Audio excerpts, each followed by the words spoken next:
Swayam Prabha. Digital India. Educated India.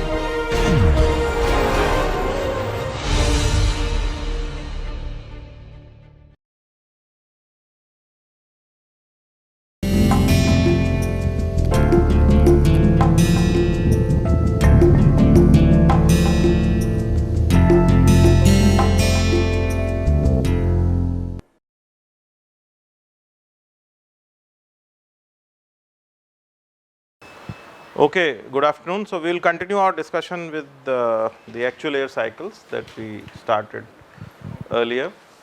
So I think there are three situations that we are going to discuss here. So one is when you are doing the spark at top dead center. The other situation where you advance the spark by 35 degree. And the third one is when you do optimum spark advance.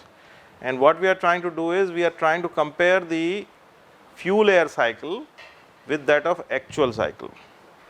Okay. So when you do spark at TDC, so what happens? You have applied the spark, combustion will start few degrees after because there is ignition delay involved, and the heat will be released as the piston is moving down. So the pressure will rise, but then the volume will be expanding. So actual air cycle, the pressure rise will be like this.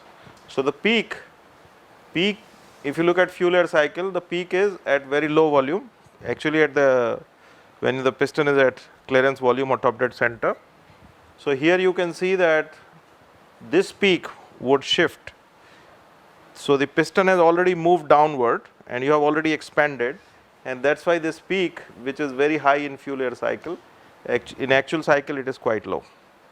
Okay. And then you have, since it is quite low, obviously expansion also this will be low, and then you have this valve opening, etc. So you can see that this is the fuel air cycle, and according to this fuel air cycle, you see MEP, mean effective pressure, IMEP is 10.2 bars, and the efficiency of the fuel air cycle is 32.5%. Whereas in actual cycle, when you apply the spark at TDC, the MEP reduces to 7.65 bar. Why it reduces? MEP is mean effective pressure that is applicable throughout the power stroke and gives you the same power. So in this case, in fuel air cycle, the peak pressure is quite high. In this case, it is quite low. That's why the MEP reduces to 7.65 bar. And in fact, the efficiency also of the actual cycle is about 24%. So can you improve it? The answer is yes, we can improve this performance, and we can improve it by advancing the spark. So let's advance it to 35 degree. Okay. So when you apply the spark, obviously 35 degrees, the piston has not reached the TDC, it's still moving up. So combustion will initiate and you are actually pushing the piston, right? So because of the combustion, some heat is being released. So the pressure rise actually starts much before you reach TDC. Okay. And then you see again here fuel air cycle is the outer one. So this peak pressure becomes very close to the fuel air cycle, right? And then there is expansion, okay? And then there is exhaust. So you can see that in this case the actual cycle MEP is 7.6 bar and the efficiency is 23.9. So it did not really improve much.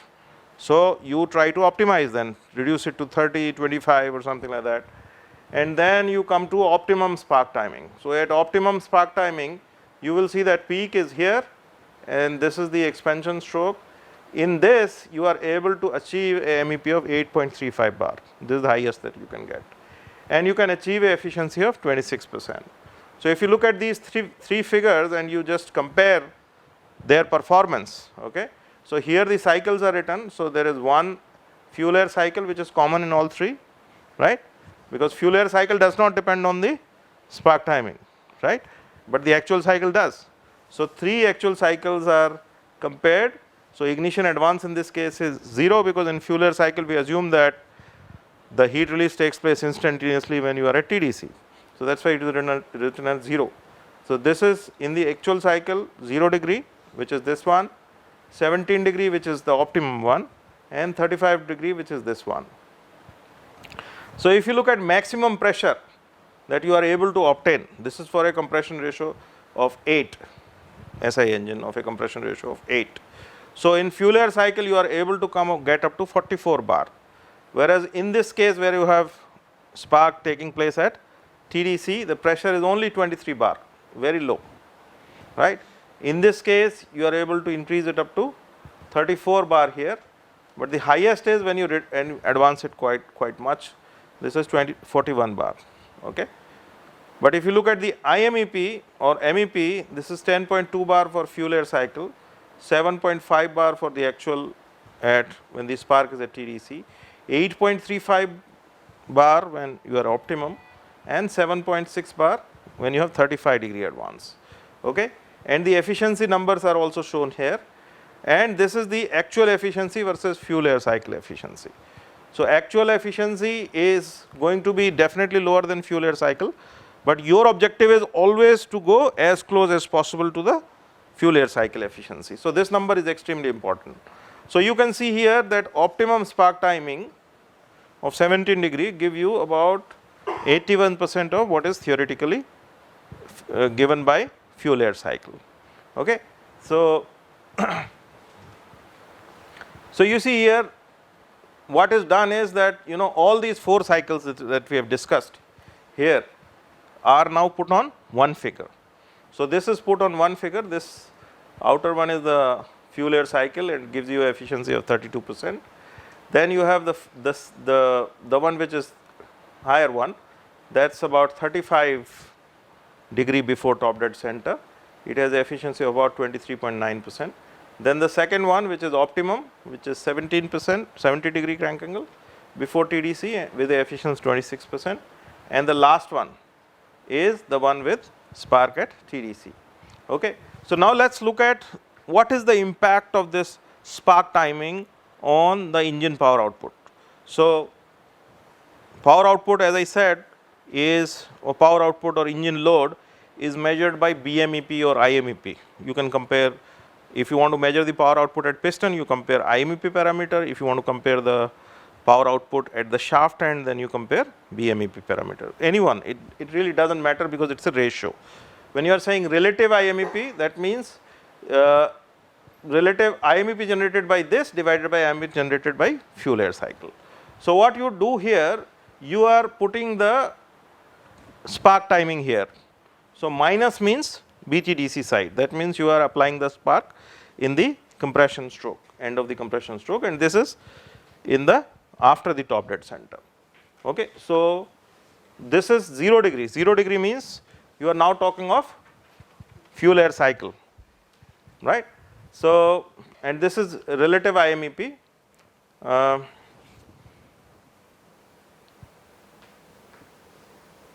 Okay, I think I have to modify this a little bit, okay.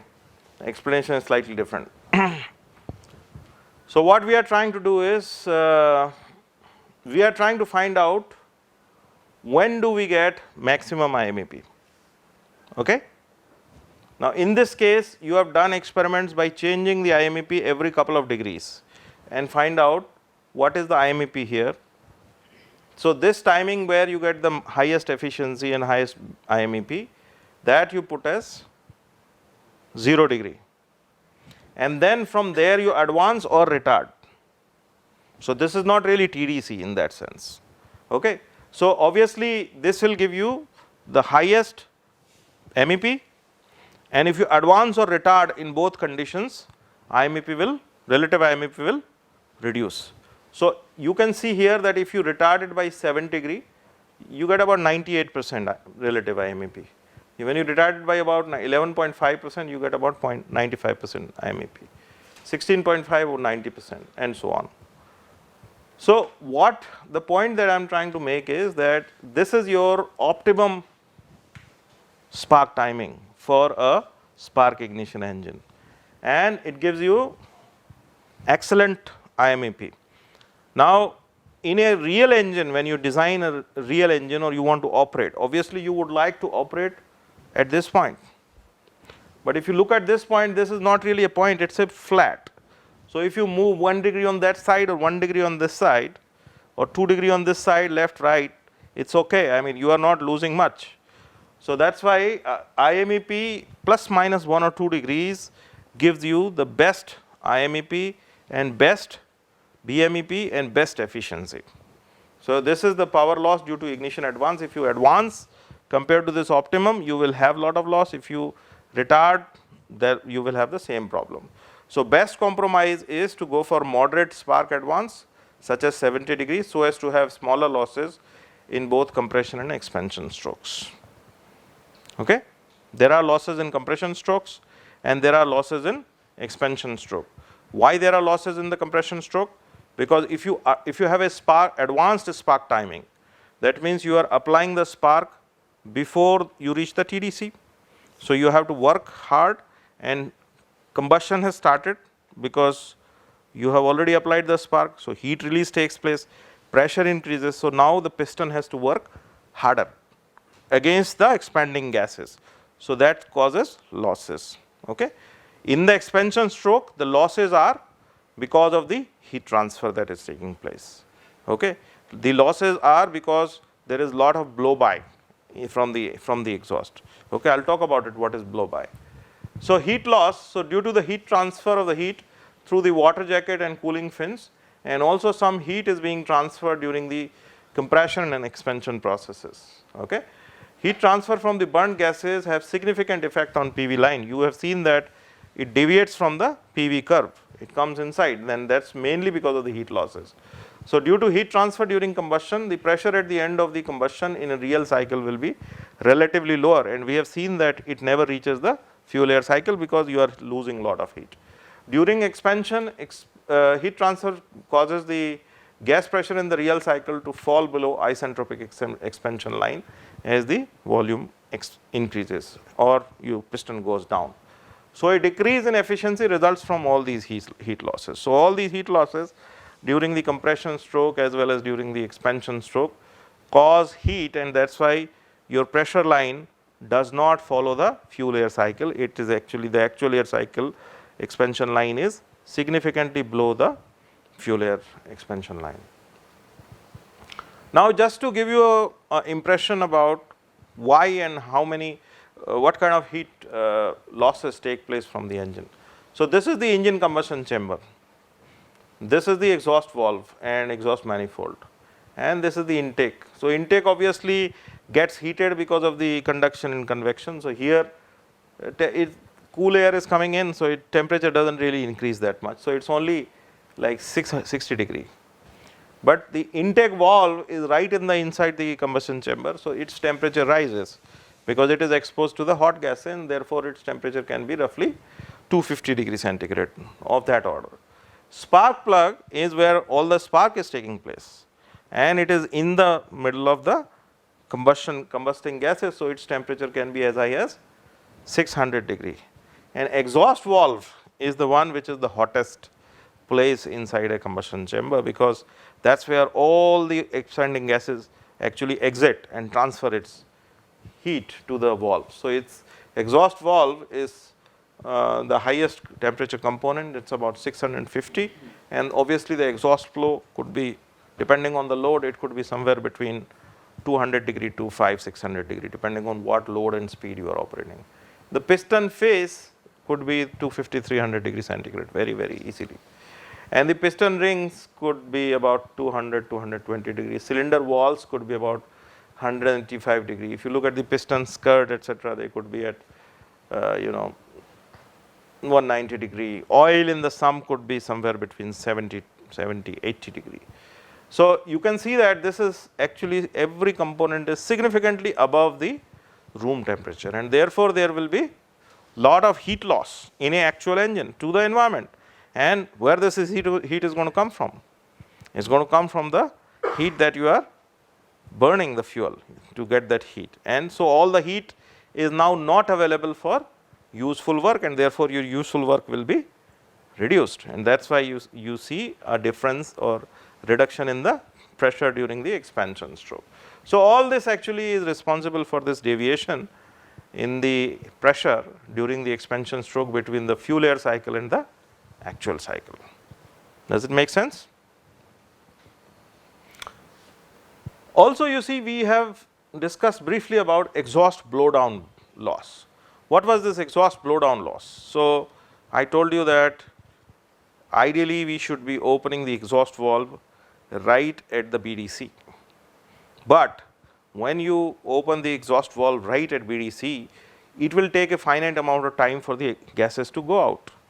And anyway the pressures are very low. So then the piston will start moving up and you have to really push the gases out. As a result, your negative loop of the PV cycle will actually, size will increase.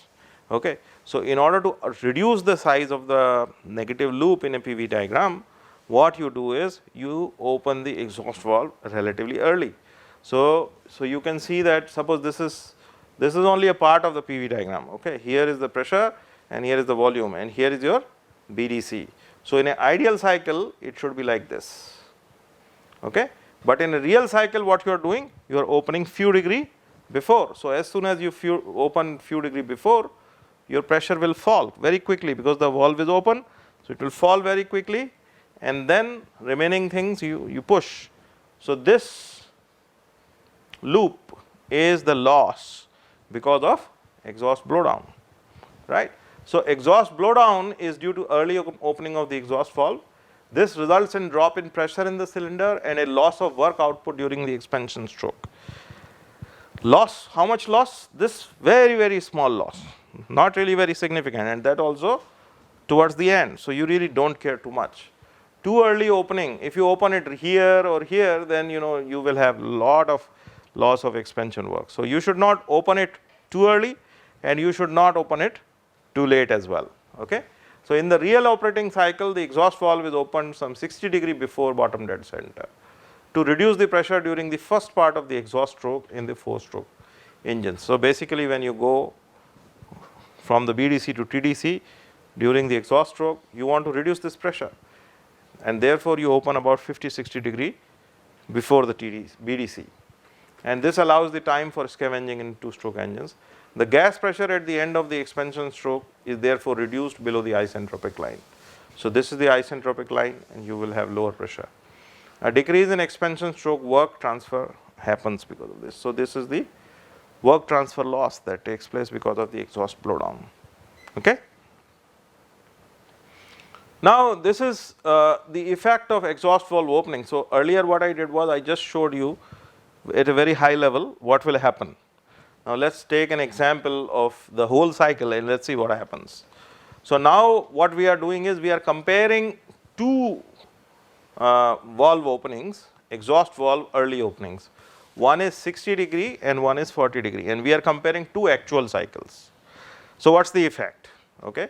So here you can see, here you opened at 40 and this is the outer envelope. Okay. And this is the exhaust stroke, this is the intake stroke, this is the compression stroke, heat addition and power stroke. So this is 60 degree. Now when you open slightly late, that means when you open at 40 degree, so obviously this pressure reduction will take time and this will be the exhaust. More work has to be done during the exhaust because now less gases have gone out. Okay.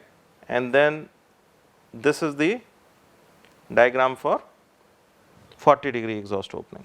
So you can see that exhaust valve opening not only affects the blowdown process, it also affects the pressure during the intake and exhaust and also during compression and also during power stroke. So you have to then look at which one is more efficient. Okay.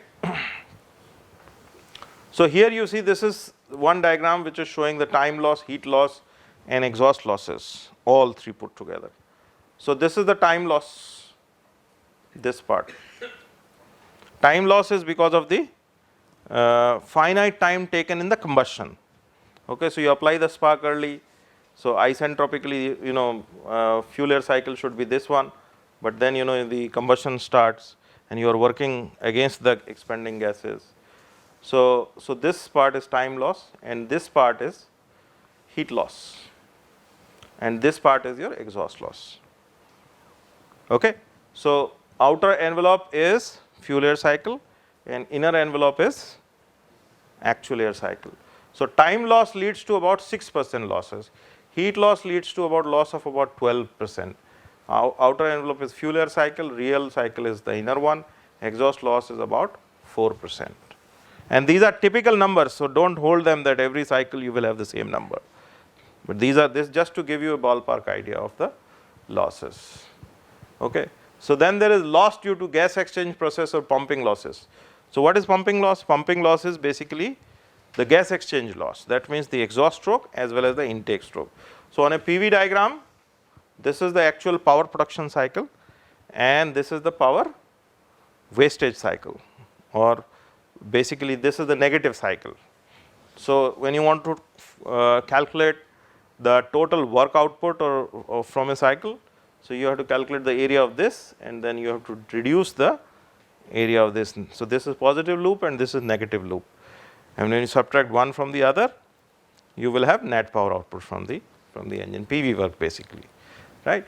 So pumping work is the difference between the work done in expelling the gases during the exhaust stroke and the work done in inducing the fresh charge or the suction stroke. So you have to work hard in order to push the gases out, and then you have to create suction. So piston has to be pulled, suction has to be created so that the gases can come in. So this suction also requires power to be given. Okay. So this is what leads to gas exchange losses or pumping losses. The loss is due to pumping gases from the low inlet pressure to high exhaust pressure. Okay. So is this clear now? So this is the combustion loss or time loss, this is the heat transfer loss, this is the exhaust blowdown loss, and this is the pumping loss. Okay. And then on top of it, there is another loss which is called Kravitz effect or leakage. Now please understand, in an engine, the top chamber is having pressure, high pressure. We have seen that with a compression ratio of 8 in a spark ignition engine, you can have 30-40 bar pressure, right. And the bottom chamber, which is the crankcase, is at what pressure? It's at 1 bar atmospheric pressure or sub-atmospheric pressure. So the pressure difference is quite high. What seals the top chamber from the bottom chamber? This is the piston and the piston ring which are rubbing against the liner. But piston ring is also metallic, piston is also metallic, and liner is also metallic. Perfect sealing is not possible, and it's a dynamic seal. Everything is moving, right. So it is not possible to perfectly seal the gases. So there will obviously be some leakage from the top chamber, high pressure chamber, to the bottom chamber. And suppose it's a spark ignition engine, what are you compressing? You are compressing fuel air mixture, so it contains fuel, and if that goes to the bottom chamber, that means you are losing fuel, and if you are losing fuel means you are losing energy, so efficiency will go down. When the combustion happens, combustion does not really get completed, it's still burning gases and the pressure rises to 30 bar or 40 bar.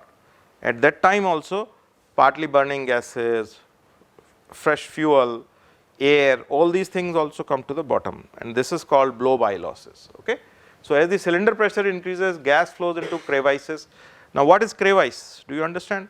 Crevice is, if you have seen a piston, the top part of the piston, there is some top part of the piston, and after that the first ring comes, right.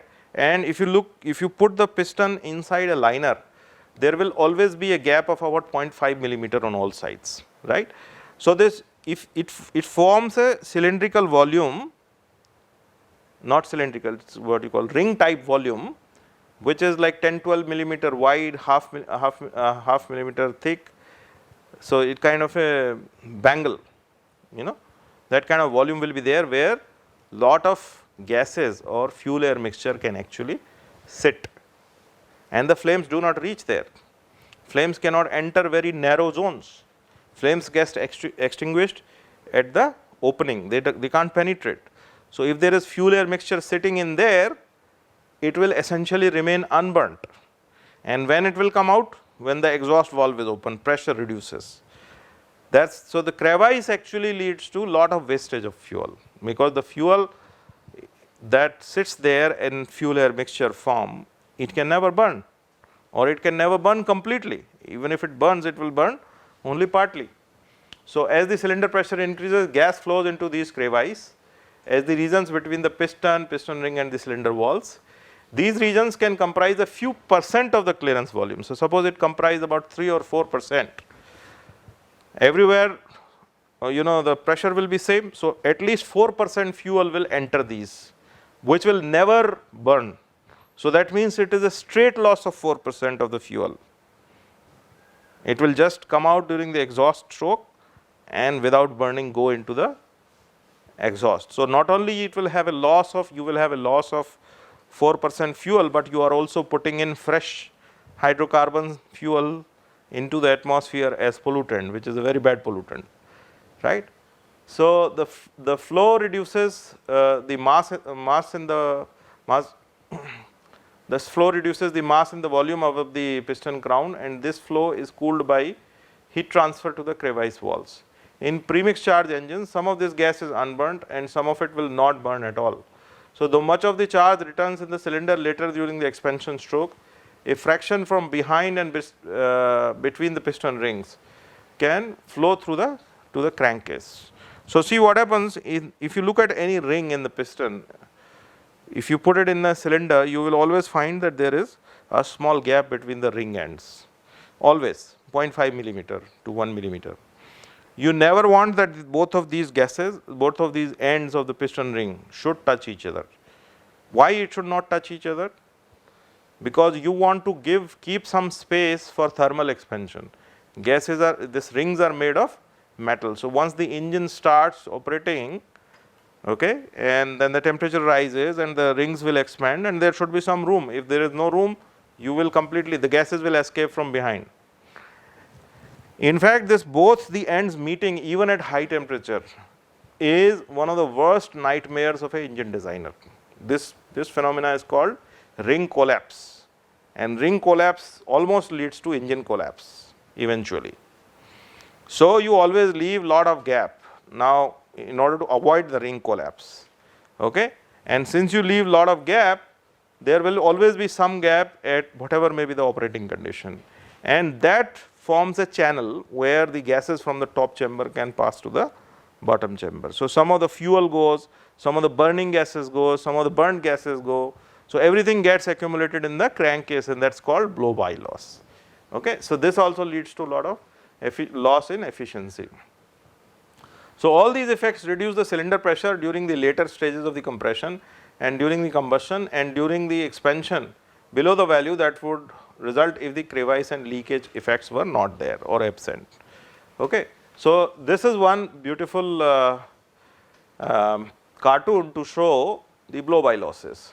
So you see piston is moving up, okay, in the compression stroke. You have fuel air mixture here, and as I said, this fuel air mixture will get accumulated here in these zones in the crevice volumes, and then some of it will find way through the end gaps of the ring and it will come into the crankcase, okay. And so here this is escaping charge, fresh charge, fuel and air, that's it. And then when the combustion happens, what happens? Combustion has started here, the pressure becomes higher than this stage, okay. So this pressure is more now. So all these gases which are trapped here plus the burning gases, they find their way and they come into the crankcase. So this will have some soot, black carbon formation, which takes place in the engine, right? The formation of which takes place in the engine. Because of this soot that is coming in, you must have seen that when we put the oil in the engine, it's nice yellow or green or some very clean oil. And after usage, you must have seen that it is completely black and dark and it's totally sooty. You always wonder where the soot is coming from. So this soot, all of this soot is coming from blow-by. So blow-by gases come in and then this soot is absorbed by the oil, and then once you have enough amount of soot available, if you let that lubricate your surfaces, this is going to lead to higher wear. So the engine's life will be compromised. So in order to avoid that, what the manufacturers say, please change the oil after 10,000 kilometers, right? So you remove all that soot and you put fresh oil. So you see in a piston there are rings, and I was telling you there are end gaps, there are many designs of the piston rings in order to reduce this, but so far nobody has succeeded in actually curtailing this emission to a great extent. Then another reason why there is a difference in the fuel air cycle and the actual air cycle is friction. Fuel air cycle does not take into account friction. But in real life, you have seen that in real life in engine, the piston is going to rub against liner at a very fast speed. This speed could be 5 meters, 7 meters, 10 meters per second, depending on what RPM you are operating. Okay, so that's a fairly large speed, and although it is lubricated, but still it leads to a lot of friction. And then there are a lot of bearings. There is a main bearing, there are valves are opening. So everywhere, wherever you have moving parts in a mechanical setup like an engine, you will have friction. That is inevitable. And this also leads to a lot of power loss. Okay. So rubbing friction loss is due to friction between the piston and chamber wall, friction in various bearings, and it also includes the energy spent in operating various auxiliary systems such as cooling fans, water pumps, fuel injector, fuel pump. All these things are also absorb energy, and fuel air cycle does not take into account, whereas the actual cycle does take all these things into account. So the piston ring friction increases rapidly with engine speed. Higher speed you will run the engine, more will be the friction, right? And that is why you see this is very important slide, which is guiding the development, design and development of modern engines. If you look at the modern engines always have a large diameter of the piston and a short stroke. Why? Because they want to reduce the friction. If you are traveling a short distance versus you are traveling a small diameter piston which is traveling long distance, in which case the friction will be higher, the one with short diameter and higher stroke. Okay. So all the modern engines now are not square engines. A square engine means the bore and stroke is same. So now the tendency is to make larger diameter, smaller stroke. That's the philosophy of most of the modern engine design. So it also increases to a small extent with increase in mean effective pressure. So when you increase mean effective pressure means when you increase engine load, friction will increase slightly. Why it will increase slightly? Because with increasing friction you are actually putting more amount of fuel in the engine, and this is leading to higher pressure. And when you are operating higher pressure, all those rings etc. are now operating under greater tension, and that's why there is a slight increase in the friction. The bearing friction and the auxiliary friction also increases with engine speed. And then we have also discussed this briefly, that a fuel air cycle you assume that it is 100% efficient. So whatever fuel you are putting in, all of it is getting converted into carbon dioxide and water. But in real life the situation is that the fuel can never be burned with 100% efficiency. There will always be some inefficiency in combustion. So combustion of the cylinder charge always remains incomplete. The exhaust gases contain combustible species which can burn. In spark ignition engine, the hydrocarbon emissions from a warm up engine is about 2 to 3% of the fuel mass under normal operating condition. So that means 2 to 3% energy is going out without getting released. So the emissions are not only bad from environmental point of view, but they are also bad from fuel economy point of view, because emissions means something which should have burnt has not burnt, it has gone out. Okay. So carbon monoxide and hydrogen in the exhaust contain an additional 1 to 2% or more of the fuel energy, even with excess air present. So even when you have excess air, you have formation of carbon monoxide and hydrogen, and that also takes away 1 to 2%. So hence the chemical energy of the fuel which is released in the actual engine is about 5% less than the chemical energy of the fuel. So for example, you have some lower calorific value of a fuel, all of it should be released, but when the combustion takes place, about 5% goes out in these emissions. Okay. So in diesel engines, the combustion inefficiency is usually less, about 1 to 2%, so this effect is smaller. So petrol engine, let me say this very clearly. In petrol engine, the combustion efficiency is of the order of 92 to 95%. 5% to 8% fuel will go unburnt in the exhaust in one way or the other. Whereas in the worst diesel engine that you can have, if you go to GT road and find a truck, a lot of black smoke coming out. Even the worst will have 98% efficiency. Okay. So from a combustion efficiency point of view, diesel engines are much superior compared to gasoline engine, purely from combustion efficiency point of view. Okay. So let's just summarize this. This is the last slide on the actual cycles, and let's just summarize it, all the 3 cycles, and let's see how they are related to each other. So this we are doing for a gasoline engine of 8 compression ratio. Okay, this please keep in mind. First, what did we study? We studied air standard cycle. Highly idealized, air is the working fluid. Full load, the efficiency was 56.85%. Straightforward, very theoretical.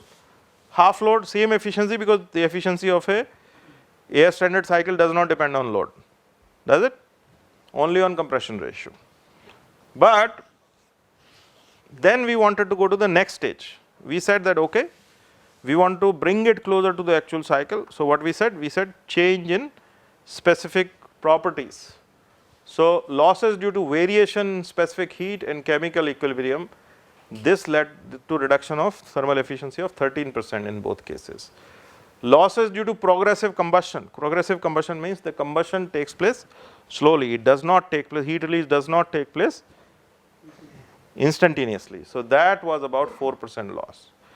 Loss due to incomplete combustion. In case of SI engine, we said 5% or 4%. So say about 3% is because of the incomplete combustion. And then there is heat loss through different, cylinder walls, etc. So this leads to about 4% at full load and about 5% at half load. Okay. Percent, when you say percent of what? Percent of the fuel that you are putting in. So please understand that there is certain amount of fuel that you are putting in, half of that is being put here. That's why the heat loss in terms of percentage is relatively higher. Okay. Then you have exhaust blowdown loss. Exhaust blowdown loss means the loss due to opening of the exhaust valve earlier. So this is about 0.5% in both cases. Pumping losses, pumping and blow by losses, that negative loop. The energy spent in pushing the gases out in the exhaust stroke and sucking it back during the intake stroke. That was about 0.5% for at full load and 1.5% at half load. Okay. Then friction. So frictional loss is about 3%, but friction loss does not depend on the load too much. So here it is half the fuel, that's why the loss is double. Okay. So now you have all this data. So let's see from here, if you want to find out fuel air cycle efficiency, what we will reduce? What was different? Fuel air cycle and air standard cycle, the difference was, first is that we have chosen the properties of the fuel air mixture rather than just fuel, and we have taken the variable specific heats. So fuel air cycle efficiency will be air standard cycle minus the first one. Okay. So 56 minus 5, you reduce 13%. So in both cases, the fuel air cycle efficiency was 43.5%. If you want to find out gross indicated thermal efficiency, so gross indicated thermal efficiency is fuel air cycle efficiency minus loss due to progressive combustion, minus loss due to incomplete combustion, minus the direct heat losses, minus the exhaust blowdown losses. Okay. So all these 4 reduce, so this comes out to be 32%, this comes out to be 31%. Actual brake thermal efficiency will also take into account pumping losses and friction. So actual you get about 28.5% at full load and 23.5% at half load. So I hope this, with this slide, you can really look at what if we do very simplistic analysis, what if we make it little bit more complicated, only this one part, you get fuel air cycle efficiency. If you want to find out gross indicated thermal efficiency, then you have to take into account 4 additional losses. The most difficult is this. So instead of calculating all this actually comes out from experiments. And this is what is the real truth. This is what is all calculated. Okay? Clear? So I think with this we finish the fuel air cycle. Okay, so let's start the next topic, which is very, very high overview of conventional fuels and alternate fuels. So in this lecture, I'll just tell you at a very high level, just introduce these topics, 2 topics. And then in the next lecture, we will look at how the refining processes and the petroleum formation takes place, how the refining takes place, and how finally the crude petroleum is converted into petrol and gas and more refined products. Okay. So just to look at, before we look at this, let's look at a very general level, the whole energy scenario in the world. So if you look at this, we know that, the GDP per capita, that means income of a country per person, and energy consumption have a direct relationship. More wealthy will be your country, more energy you will tend to consume, right? So you can see here, if you are, this is where Australia is, this is where European Union is, Japan, Malaysia, Thailand, and we are here. And this is where the US is. Okay? What does it mean? So you have almost a linear relationship. Here, it means even though your income is not that high, you are consuming more energy than your income levels. Of course, you are consuming much more energy than what your fair share is. You are already at 20%, 20 times or 30 times than rest of the world. But even it is higher. So these are basically energy inefficient societies. And these societies which are on this side, for example, Japan and EU, they are consuming a lot of energy, but they are more energy efficient compared to the US. Okay? Now India is here, and our economy is also growing. Okay, already we face, even with this level, because of our big population, we already face problems related to energy. What's the chance for us? Our income levels will definitely go up in time. So are we going to take this trajectory, or this trajectory? So the chances are, if we have to survive, we just cannot take this trajectory. There is just not enough resources available for energy. The only way is that we have to make ourselves more energy efficient and keep the trajectory, energy growth rate flat relatively. So that means the demand should go up, but it should not go up in the same way as rest of the world, otherwise we are finished. Government can no way satisfy the energy demand in next 25 to 50 years time if we follow this trend. It's not possible. So we have to become more and more efficient. This is the gigajoules per annum in 2015. Per person, how much energy is being consumed, and this is the population. So if you look at the blue one is US and Canada. This is the amount of energy, almost 300 gigajoules. And this is where we are, India in green. Not even 25. And our population is quite large as well. Sorry, this one. This is sub-Saharan Africa. So you can see that we are, if in this whole pyramid, all the other countries, even China for example, they consume 4 times or 5 times more energy than the Indians per person. And look at where their population is. It's much higher than our. Of course, we will catch up. But this is where the difficulty is. We can't catch up here. Okay? Now, this is just a little bit of a forecast. So primary energy demand is expected to increase 2.3 times over the next 20 years. Okay. So this is global actually. So suppose 2015, this is the mix. So this is the mix means what? This one is the coal. So coal still continues to be main energy source, and then you have gas in the yellow, and then you have oil. So oil is the second largest energy source. All the transport sector is fired by oil, and then you have a little bit of a hydro, and nuclear is this thin small red line, and then all renewables, solar, wind, hydel, everything put together is the small green line, 14, right? And this is 2035, 20 years from now. So you can see that this will rise to 2.3 times, and 389 of the coal will rise to 859, and oil will still, gas and oil will still continue to be playing very, very important roles. So those who are saying that, you know, it's the end of IC engines, or it's the end of gas or fuel and it will be all battery, is all hocus pocus. It's not going to happen. Okay?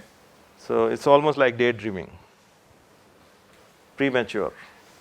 This one is hydro, and then you have nuclear. So nuclear is going to go up in spite of Fukushima, in spite of all the Chernobyls, it will still go up because it's still by far the cleanest source of energy.